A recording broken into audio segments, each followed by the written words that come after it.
नमस्कार, राधे राधे। श्रीमद् भगवद गीता की सीरीज़ में आप सबका स्वागत है। चतुर्थ अध्याय चल रहा था और जिसका दिव्य ज्ञान ही जिसका शीर्षक है, उसके 17वें और 18वें श्लोक को समझते हैं कि हे कर्मणो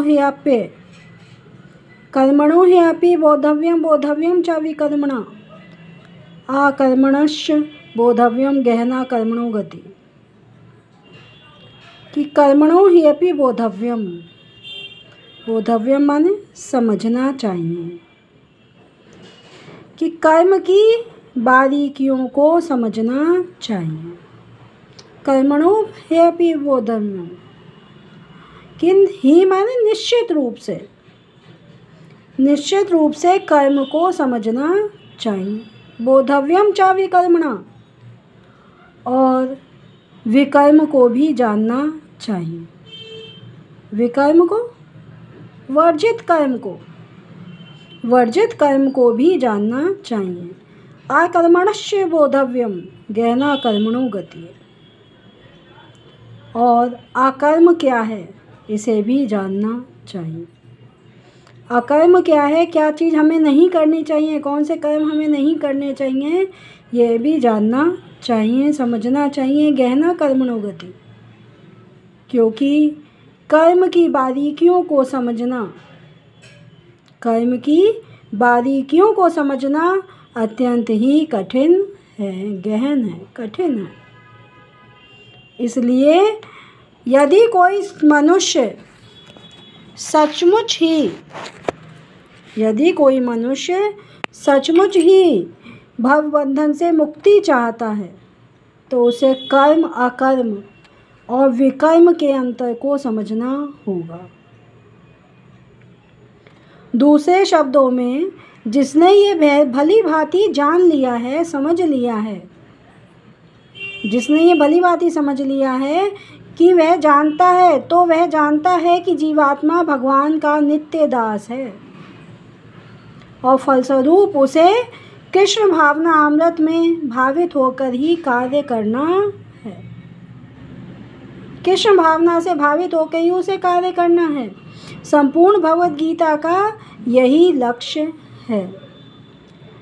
इस कृष्ण भावना अमृत के विरुद्ध सारे निष्कर्ष और परिणाम जो भी हैं, वे सब विकर्म या निषिद्ध कर्म कहे गए हैं।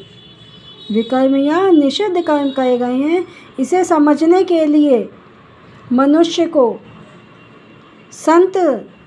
असली संत जनों की संगति करनी होगी। ढोंगी संत जनों की नहीं, असली संतों की संगति करनी होगी, और उनसे रहस्य को समझना होगा। अन्यथा बुद्धिमान से बुद्धिमान मनुष्य भी मोहग्रस्त हो जाएगा। अगला श्लोक देखते हैं, 18वां श्लोक है। कर्मण्य अकर्मया पश्येद कर्मणि च कर्मया स बुद्धिमान मनुष्येषु स युक्ता कृत्सन अकर्मकृत। कि जो मनुष्य कर्म में कर्मणि अकर्मया पश्येद अकर्मणि च कर्मया, कि या माने जो मनुष्य कर्म में और अकर्म में, कर्म में अकर्म को देखता है, कर्मणि अकर्मया पश्येद, कर्म में अकर्म को देखता है, पश्येद माने देखता है, और जो अकर्म में कर्म को देखता है, अकर्म में कर्म को देखता है। सब बुद्धिमान मनुष्येषु, वे सभी मनुष्यों में ज़्यादा बुद्धिमान है, सभी मनुष्यों से बुद्धिमान है, और सभी प्रकार के सायुक्ता के संकर्मकृत, और सभी प्रकार के कर्मों में प्रवृत्त रहकर भी वह दिव्य स्थिति में रहता है। सभी कर्मों में लगा रहकर भी वह दिव्य स्थिति को प्राप्त करता है। क्यों? क्योंकि कृष्ण भावना अमृत से जो कार्य करता है।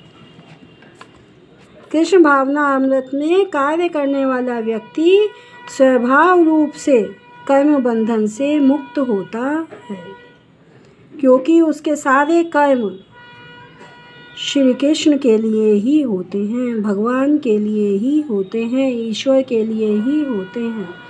अतः कर्म के फल से उसे कोई भी लाभ या हानि नहीं होती है।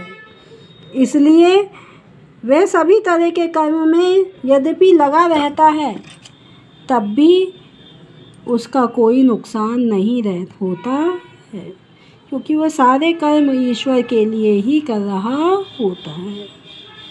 आशा है आपको समझ में आया होगा। तो इस गीता ज्ञान निधि को आगे बढ़ाते हुए, अपनी अगली पीढ़ी तक पहुंचाते हुए, वीडियो को शेयर करते हुए आप इसके साथ बने रहें। धन्यवाद। राधे राधे।